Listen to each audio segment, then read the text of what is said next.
Freeze the frame of your existence and examine it like a stranger, watching a film you didn't realize you were acting in. Strip away the self-justifying stories and simply track the rhythms that steer your mornings, the automatic reflexes that shape your decisions, the hushed recurrence of hours that feel distinct but deposit you at the identical doorstep. On the surface, everything appears orderly, even deliberate. Yet under that veneer there is a machinery most never inspect. Patterns that masquerade as personality may have solidified without your permission, sculpting your options long before you exercise what you call choice. The Stoics cautioned that the deepest tragedy is not defeat but mindless repetition, failing to notice what sculpts your attention, your momentum, your heading. The moment something becomes familiar, it escapes scrutiny. And once it escapes scrutiny, it silently assumes the helm. Most people never detect it. They linger in lives that feel ordinary, protecting habits they never truly elected. Not from weakness, but because routine is translucent until awareness cuts the light. Even the faint sensation that something is misaligned is evidence that consciousness is flickering, that a small defiance, no matter how slight, confirms you are not entirely on autopilot. The route ahead isn't about wrenching change overnight. It's about seeing with precision, comprehending with depth, and starting to interrogate what has been taken for granted. Every instant of lucidity fortifies perception and unlocks the capacity to move with purpose, instead of floating along worn, unquestioned grooves. What the crowd labels an ordinary life doesn't crystallize by chance. It feels familiar, almost innate, but that sensation of normality is assembled silently, brick by brick, through repetition that slides past notice. You rise at nearly the same hour, replay ingrained sequences, think in loops that feel reflexive, and react in templates that no longer demand energy. None of it feels compulsory. That's precisely its power. It never asks for your attention, so it rarely receives interrogation. Gradually, these repeated acts cease to feel like something you perform and begin to feel like something you are. And when a thing merges with identity, challenging it becomes arduous. Altering it feels like betrayal. You guard it instead of examining it. A quiet mutation occurs when alertness dims.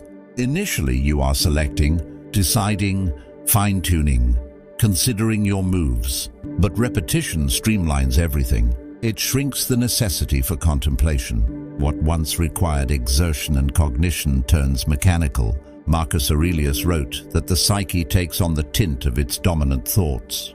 Each rehearsed thought molds the intellect. Each rehearsed reaction molds the character. Left unchecked, these systems run in the background, steering your trajectory while projecting the mirage that you remain at the wheel. If this scaffolding exists, it didn't materialize from nowhere. It accumulated slowly, sculpted by influences that seldom introduced themselves. The codes that govern your conduct, the borders you seldom transgress, the hushed presumptions about what is realistic or attainable, most of these were never deliberately picked. They were soaked up through observation, repetition, and faint endorsement from your surroundings. Nobody declared them as edicts, yet they operate with equivalent sovereignty. They delineate what feels feasible before you even actively weigh your alternatives. Epictetus said, "First determine what you wish to become, then perform the necessary deeds." Many invert the sequence. They act first, repetitively, and then permit those repeated deeds to determine who they are. Identity solidifies through accumulation, and once solidified, it starts to constrain what seems possible. Small selections become ingrained. Ingrained acts become architecture. Architecture eventually feels permanent. You stop venturing beyond particular conduct not because you cannot, but because it clashes with who you assume yourself to be. Familiarity holds a soft authority. It persuades you that repetition is right, or at least permissible. And when inquisitiveness is smothered, disruption becomes rare. Without interrogation, the stream keeps carrying you, even if the course was never deliberately set. Look squarely at your hours and you'll notice how slyly they seep away. They don't evaporate in a single catastrophe. They splinter into fragments so tiny each seems harmless. A few minutes devoured by scrolling, a moment surrendered to a trivial ping, a dialogue that doesn't propel your thinking.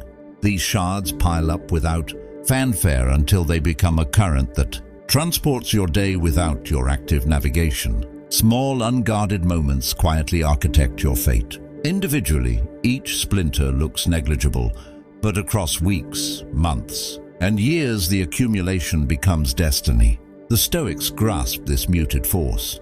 Marcus Aurelius urged, "Live as if you could depart this instant. Let that direct your actions, words and thoughts." That sobering lens frames each unit of focus as precious.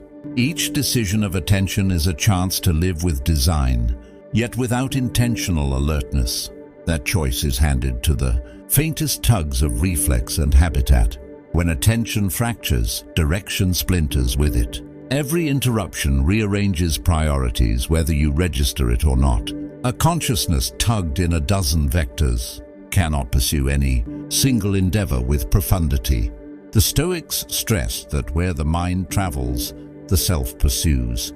Where the self pursues, a life takes form. If concentration is perpetually hijacked, what emerges is a life scripted by outside stimuli rather than internal resolve. Epictetus observed that no one is free who is not master of themselves.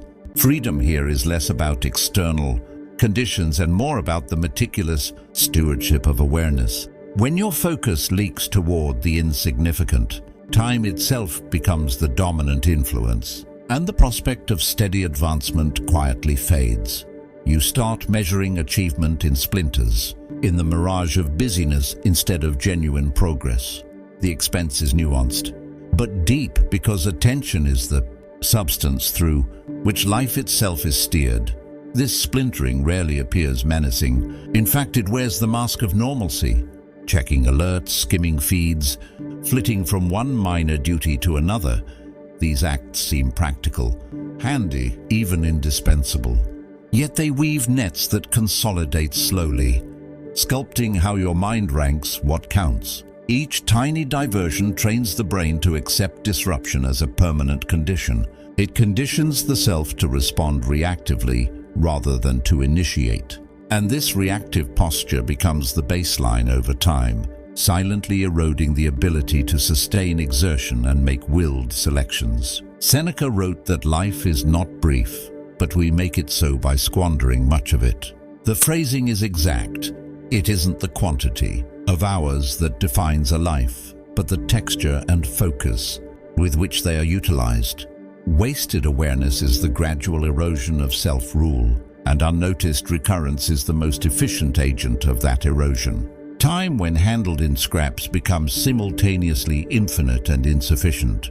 You feel occupied, yet the sum of activity yields little in the way of significant outcomes. You are in motion, yet progress seems frozen. The mind scattered across interruptions fights to keep continuity.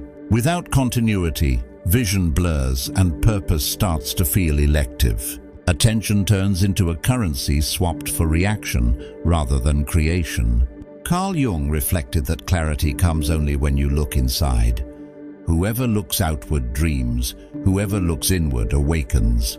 The act of turning the gaze inward, of auditing how time and focus are allotted, is a moment of rousing. It exposes the unseen circuits that steer behavior and shows how readily concentration can be relinquished without conscious assent. The quiet potency of diversion rests in its invisibility. It doesn't announce itself or confront you directly. Instead, it builds a terrain of micro-decisions where focus is incrementally signed away. The mechanism that operates this isn't outside. It dwells within your habits, schedules, and impulses. Each petite decision to hand attention outward, though apparently trivial, fortifies the mechanism. It educates the mind to accept fragmentation as the default. When this pattern is absorbed, stability and trajectory are no longer fruits of deliberate choice, but of drift. Every repeated surrender solidifies a groove that feels natural, comfortable, even sensible, yet it steadily ferries you away from purpose. Reclaiming concentration demands more than passing discipline. It requires recognition of the patterns themselves.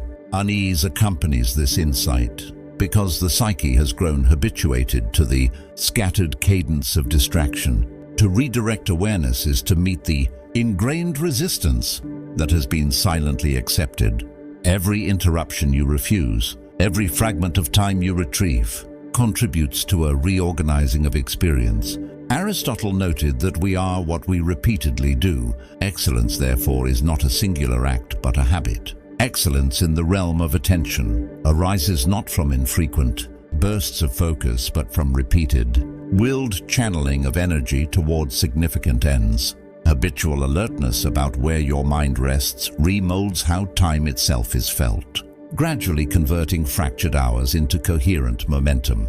A practical takeaway is that attention must be guarded on purpose. It isn't enough to merely intend to concentrate. The habitat, routines, and mental climates that invite diversion must be assessed and, when required, modified. External triggers have an outsized impact on internal states, particularly when focus is untrained. The unseen undertow of diversion doesn't need to impose itself forcefully when it can slip into everyday practice silently. Epictetus counseled, "Keep yourself in a state where you can steer your own life, because what belongs to others lies beyond governance." Steering life begins with managing awareness steadily, not occasionally. Each decision to safeguard focus is a move toward reclaiming authorship over your hours and over your intent. Over time, splintered concentration sculpts perception itself. What feels urgent but trivial dominates the stage, while important but demanding aims recede into neglect. This conditioning reinforces the impression that life is congested, disorderly, and responsive rather than structured, purposeful, and meaningful. Even modest reallocations of attention can generate outsized effects. Mindfulness becomes a stabilizing current, a means to recover influence over the stream of time and the caliber of action. Marcus Aurelius advised, "Stop debating what a virtuous person should be and simply be one." Applied to attention, this becomes a summons. Don't just note the diversions, move deliberately to align focus with what has weight. The aggregate effect of reclaiming focus is enormous. Attention, once channeled steadily, amplifies output, clarity, and direction. Each day built around willed focus reinforces the self as an actor rather than a passive bystander to circumstance. The Stoic lens emphasizes that while outer events lie beyond command, the placement of attention is entirely within it. By identifying fragmentation, halting automatic diversion, and prioritizing meaningful engagement, a coherent life trajectory emerges from the scattered fragments. By watching, arresting, and rerouting attention, the hidden framework of time becomes visible. Distraction patterns, once undetectable, disclose their sway over conduct, perception, and results. Steady focus is not simply a lever for efficiency. It is a mode of self-command, a retrieval of power over the unfolding of your days. As attention stabilizes, so do purpose, heading, and the ability to act with significance. The broken moments once endured passively are replaced with willed participation, crafting a life shaped by design rather than by the muted persistence of reflex. Each reclaimed instant becomes a cornerstone for a coherent existence, confirming the Stoic insight that mastery of the self starts with mastery of where one lodges, one's awareness. Now examine your habitat, not just the physical chamber you occupy, but the mental atmosphere in which your thinking is steeped. It encompasses the dialogues you absorb, the benchmarks you witness, and the conduct modeled by those nearby. These forces are not idle. They are active sculptors of perception and anticipation. What becomes familiar often starts to register as natural, and when something feels natural, it is seldom questioned. The Stoics were acutely conscious of this, insisting on the careful curation of associations. because repeated exposure molds character and cognition. Marcus Aurelius wrote, "Elect not to be injured, and you won't feel injured. Don't feel injured, and you haven't been." Though framed around harm, the principle applies broadly. The habitat we permit ourselves to dwell in dictates what is absorbed. If we are encircled by narrow outlooks, by ceilings presented as certainties, we begin to soak them in without awareness. Over time, the borders we originally noticed externally become internalized, sculpting choices and perceptions without our explicit consent. It is striking how subtle the influence can be. A passing remark that carries no weight, repeated across seasons, can harden into an invisible statute. A standard quietly observed in everyday exchanges can set the threshold for what feels permissible or feasible. Seneca wrote that we are more often terrified than wounded, and we suffer more in imagination than in reality. In the context of environment, this insight reveals a muted conditioning. We become restricted not because the world actively confines us, but because what encircles us creates an unconscious story about where our capabilities and limits reside. It is easy to mistake these inherited fences for personal preference, to believe that what we tolerate is genuine rather than absorbed. Each repeated exposure bolsters that story, erecting an unseen scaffold upon which identity and expectation are constructed. Without active discernment, you may never grasp that your perceived boundaries were demonstrated before they were chosen, instructed before they were examined. These influences are additive, functioning under the surface in ways that can feel utterly innate. A pattern observed in others can trigger imitation that eventually consolidates into routine. Benchmarks quietly endorsed by your circle shape what is rewarded or discouraged in your own actions. Each unscrutinized response to your surroundings reinforces the norms you unwittingly adopt. Every instance of mimicking conduct or yielding to expectations without reflection further cements those frameworks internally. In time, the mind adjusts to this bolstered reality, treating constraints as self-imposed, while the sensation of liberty persists. The finesse of this mechanism makes it especially perilous because it works silently, gradually, and without evident coercion. Physical space is only one part of the equation. Mental and emotional climates exert parallel sway. The narratives you encounter, the mindsets dominant in your circles, and the unarticulated protocols transmitted through culture and custom, all of these inform perception. Without deliberate scrutiny, you may internalize a worldview that appears to be your own but is actually a byproduct of repeated watching and copying. The unconscious absorbs the ceilings displayed by others, and these become the frame through which options are sifted. Even gentle alignment has ramifications. If everyone nearby operates inside a contracted band of aspiration or expectation, those boundaries start to seem sensible. Over time, deviation becomes awkward. What feels natural ceases to be a neutral floor. It becomes a roof. Socrates stressed that the unexamined life is not worth living, and in this context, the unexamined influences are especially treacherous. Accepting norms without reflection permits outer pressures to define inner measures. The mind embraces these measures as though they were personal revelations, while in truth, they are borrowed, enforced, and cemented by repetition. Without alertness, the room for curiosity, investigation, and expansion quietly shrinks. Mental and physical surroundings converge to mold identity, perception, and choice, frequently without explicit announcement. That silent sculpting can generate a life that feels self-steered, while remaining firmly tethered to outer directives. The process is gradual, nearly imperceptible. It is the repeated showcasing of constraints, the faint buttressing of routines, and the quiet endorsement of sameness that slowly lodges itself into cognition. Repetition is the engine through which environmental suggestion is transformed into inner architecture. Even seemingly supportive conditions can impose ceilings. Well-meaning individuals, however encouraging, often function inside familiar thresholds themselves. They may inadvertently telegraph where caution is wise, where exertion is tolerable, and where ambition should be tempered. The nuanced signals conveyed by admiration, acceptance, or social ease act as unseen reins. Seneca urged, "Keep company with those who are likely to improve you." The accent is on deliberate curation. Discernment of influence is vital because even benevolent guidance can anchor thought.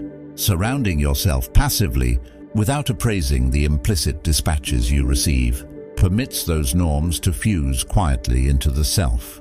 Eventually, your cognitive habitat can steer selections as powerfully as any overt command.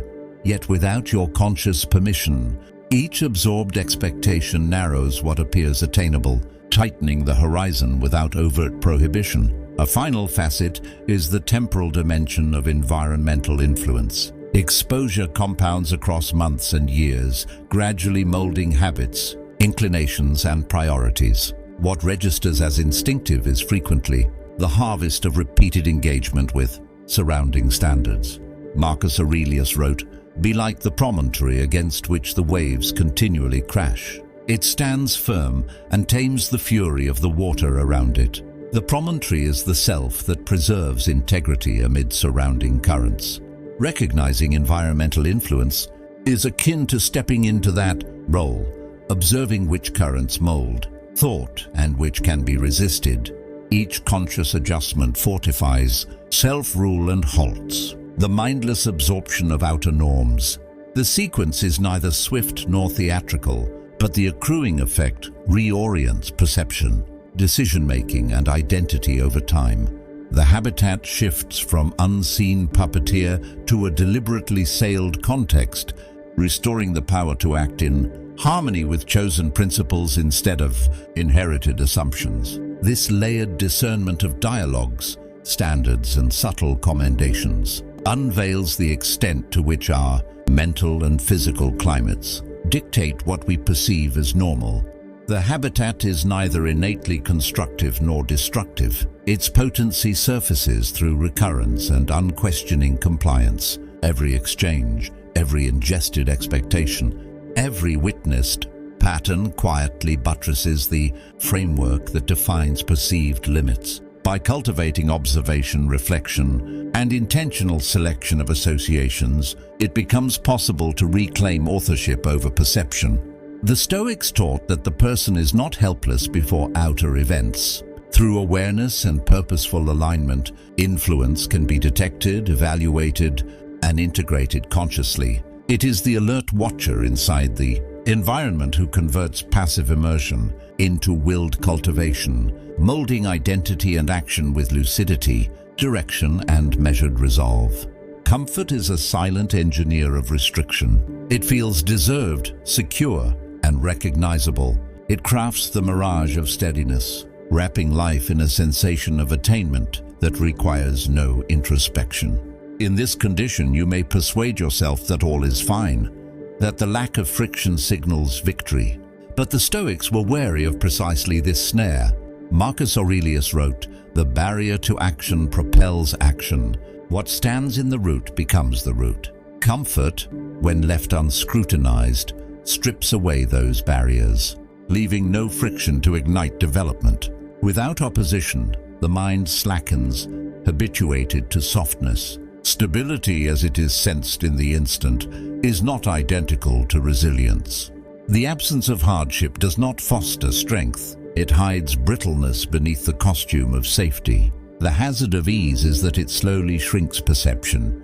When everything around you is known and undemanding, your inner threshold for exertion drops. Tasks that once demanded concentration now seem negligible, and tasks that once appeared manageable may start to feel menacing simply because the psyche has adapted to minimal resistance. Ease is the quiet thief of future strength. Seneca noted, "It is not the person who possesses little, but the one who hungers for more, who is impoverished." Here, poverty is not material but psychological. Reliance on comfort starves the ability to withstand, adjust, and originate. When unease is sidestepped, the capability to meet trials wanes silently, almost imperceptibly. Each episode of opting for ease fortifies a circuit of evasion, and over time the psyche links exertion with hazard and disturbance, rather than with opportunity. Growth, in contrast, is smelted in friction. Every barrier navigated, every undertaking that stretches capacity, every willed decision to move. Beyond the known assembles a framework of resilience that comfort cannot supply. The Stoics grasped this principle at depth. Epictetus said, "Hardships are what reveal a person's character." The worth of discomfort is not theoretical.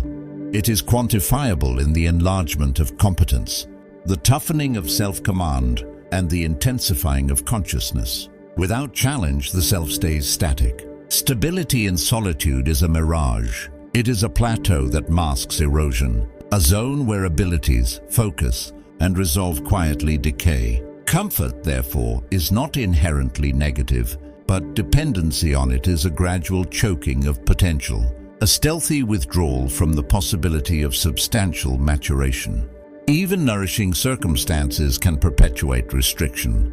Social anticipations, cultural codes, and customary indulgences buttress life's softness, signaling that deviation is superfluous, that hardship is elective. This messaging conditions the psyche to favor the familiar over the fruitful. Each minor choice to dodge effort, to preserve ease, cements the architecture of comfort.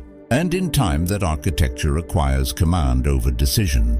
Carl Jung observed, "The privilege of a lifetime is to become who you truly are, but becoming demands movement, friction, and opposition.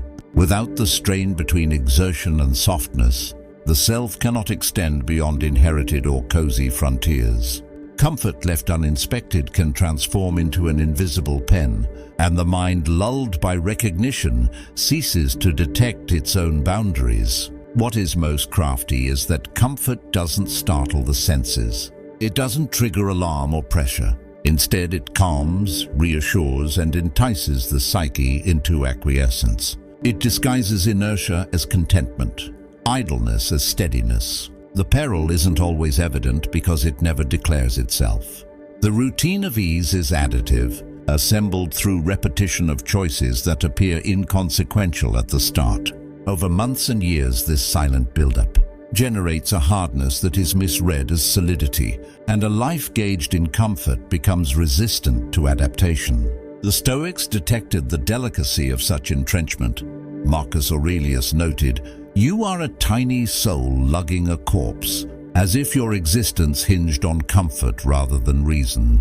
The remark underscores that comfort can sever the mind from engagement with actuality, making ease a substitute for willed action.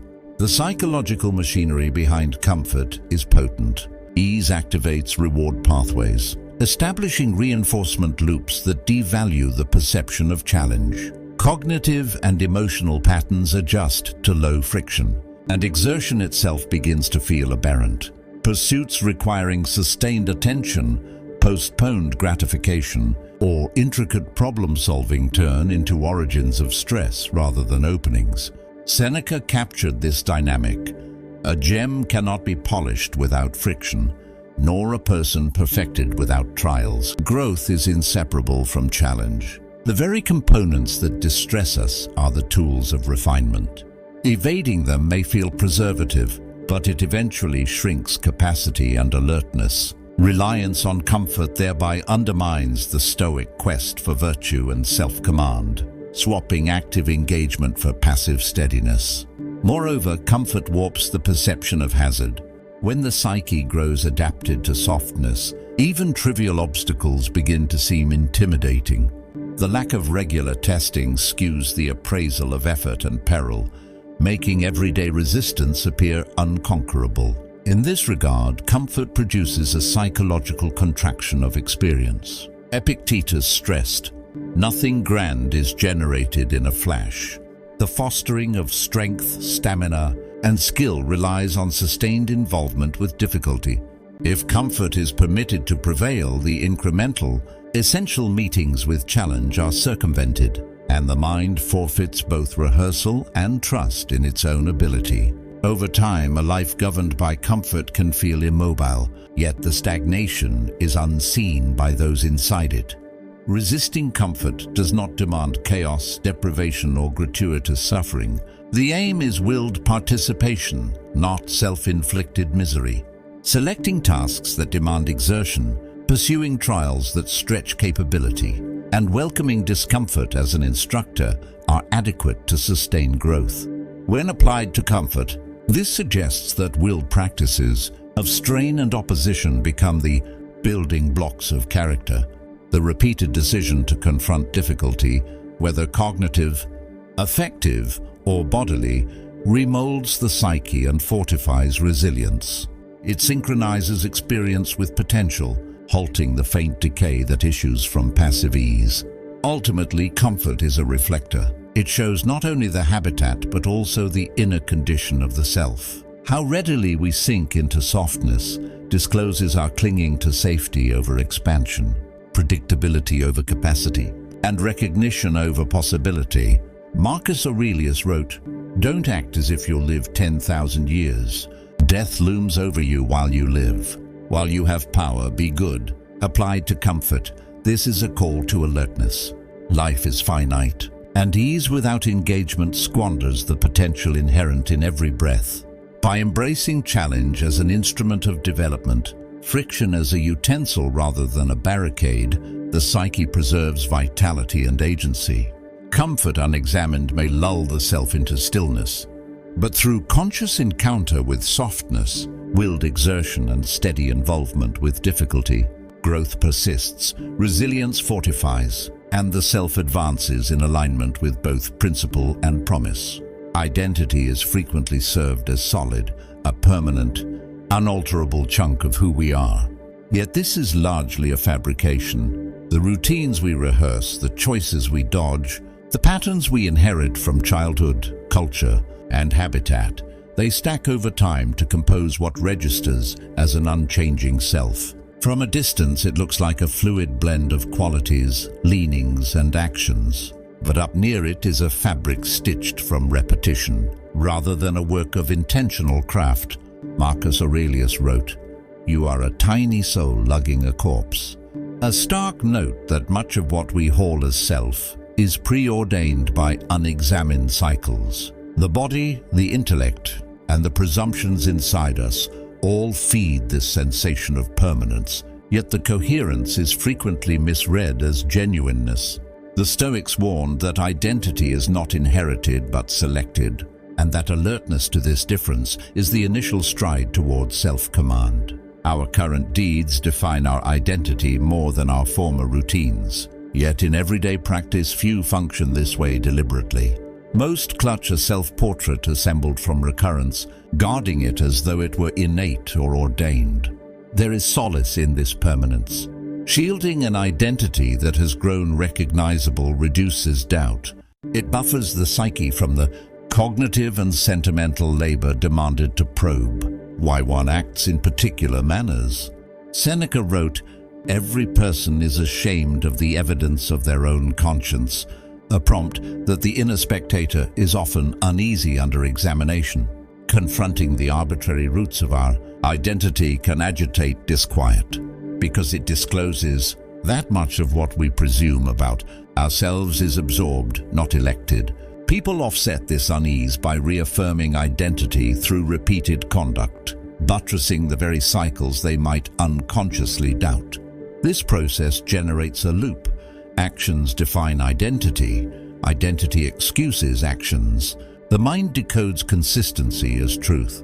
Diverging from embedded patterns feels like contradiction or collapse, even when the divergence harmonizes with reason and expansion. Epictetus advised, "It's not what occurs to you, but how you respond to it that counts." Applied to identity, the insight reveals that liberation lies not in outer endorsement, but in the willed choosing of responses.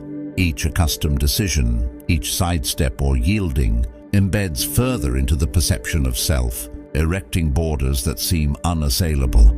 Yet if these borders stem from recurrence rather than deliberate design, they may confine potential instead of protecting it. What registers as integrity may actually be loyalty to unconscious code. Ponder the stories we narrate internally. I'm simply not that type of person. Or, this is just who I am. These declarations are not impartial. They are pronouncements that freeze the self inside preset outlines. Identity built from unexamined routines operates identically. Unconscious circuits steer conduct, yet the psyche interprets the results as proof of a steady self. Repetition fortifies predictability, and predictability is mistaken for authenticity. Each deed that matches this manufactured identity is internally applauded, further ingraining the patterns and shrinking the felt need for introspection. Across time, these patterns harden, generating a self that feels continuous, consistent, and invincible. This renders divergence from identity psychologically distressing. Selections that defy inherited patterns provoke mental friction because they clash with the reigning self-image. The familiar becomes the benchmark by which actions are judged, frequently stifling innovation, valor, or exploration. Identity thus serves as both buckler and barrier. Plato wrote, "The first and greatest victory is to conquer yourself," signaling that the wrestle against prefabricated identity is indispensable for authentic autonomy. Without the readiness to interrogate who we are, actions recycle uncritically, and the span of our possibilities contracts, often without notice. Routines that were never questioned become dogmas, and dogmas without scrutiny become invisible shackles. The peril of unexamined identity is that it frames choice in terms of self-consistency rather than purpose or virtue. When the self is decoded as immutable, even flexible actions are sifted through a lens of preserving uniformity. Effort is frequently gauged not by its congruence with aims or values, but by its accord with prior conduct. Habits, however, must be elected deliberately to foster excellence. When habits are unconsciously absorbed, excellence is swapped for conformity, and the psyche turns both stiff and foreseeable. The recurrence that assembles identity without supervision installs a psychological sluggishness that resists adjustment and maturation. Scrutinizing identity demands valor because it confronts the known and disputes the reassuring tale that has been preserved. To step outside the circuits you have absorbed is to temporarily unsettle the self, a procedure that can stir worry and hesitation. Yet inside that unease nests possibility, the intentional act of delineating identity from principles instead of inherited actions halts unconscious repetition. This realignment permits deeds to harmonize with reason and purpose rather than mere reflex, and it progressively remolds the perception of what is achievable. Each selection becomes a declaration of ownership, each willed behavior a bolstering of a consciously assembled self. Moreover, identity is not exclusively interior, it is communal. How you perceive yourself is swayed by exchanges, social settings and cultural conventions. Acceptance, commendation, and critique from others mingle with absorbed patterns to fortify existing self-concepts. Marcus Aurelius wrote, "If anyone can show me that what I think or do is incorrect, I will happily change because I seek the truth, by which no one was ever truly harmed." A self that clutches tightly to inherited configurations resists truth, because alteration demands recognizing that past decisions were not inescapably right. Each moment of receptivity to reflection is an opening to realign identity with principles rather than presets, to dismantle patterns that no longer assist and reassemble them with conscious purpose. Over time, the constant reinforcement of routine identity yields a feedback loop. Thoughts, deeds, and self-perception merge into a self-concept that rebuffs outer impact and inner understanding alike. This can generate a sensation of safety, but the safety is a mirage. The suffering here is subtle. It is the standstill of potential disguised as permanence, the gradual narrowing of option, legitimized by the chant of "This is who I am." The mind deciphers restriction as genuineness, ease as solidity, and recurrence as confirmation. Only through conscious watching and intentional disruption of these cycles does the self recover suppleness, vista, and the ability to expand. Identity is finally a breathing structure. Its contour is set not by past recurrence alone, but by present choices, actively exercised with alertness. By scrutinizing inherited cycles, probing automatic conduct, and syncing actions with willed principles, the psyche can convert a static, fortified self into a kinetic, self-governing agent. Identity, once examined and consciously molded, stops being a passive legacy and becomes an active, responsive invention, steadily aligned with reason, principle, and intent. Remember, lucidity without movement is hollow. Detecting the patterns that form your existence is the inaugural move. But the genuine shift occurs when you stride purposely into what is uncomfortable, what tests you and what widens your ability. You possess the power to reclaim your focus, your selections, and your heading. The frameworks that once dictated can now assist you if you operate with purpose. Keep observing, keep probing, keep electing. Thank you for walking this path with winds of thought, for committing to alertness, contemplation, and development. If you want to persist in unpacking these insights and enrich your practice, tap one of the suggested videos on the screen. Let each one steer you farther along the trail of deliberate existence and substantive action. If this stirred something in you, press like and subscribe to Stoic Path. Daily, it's how we keep this conversation alive.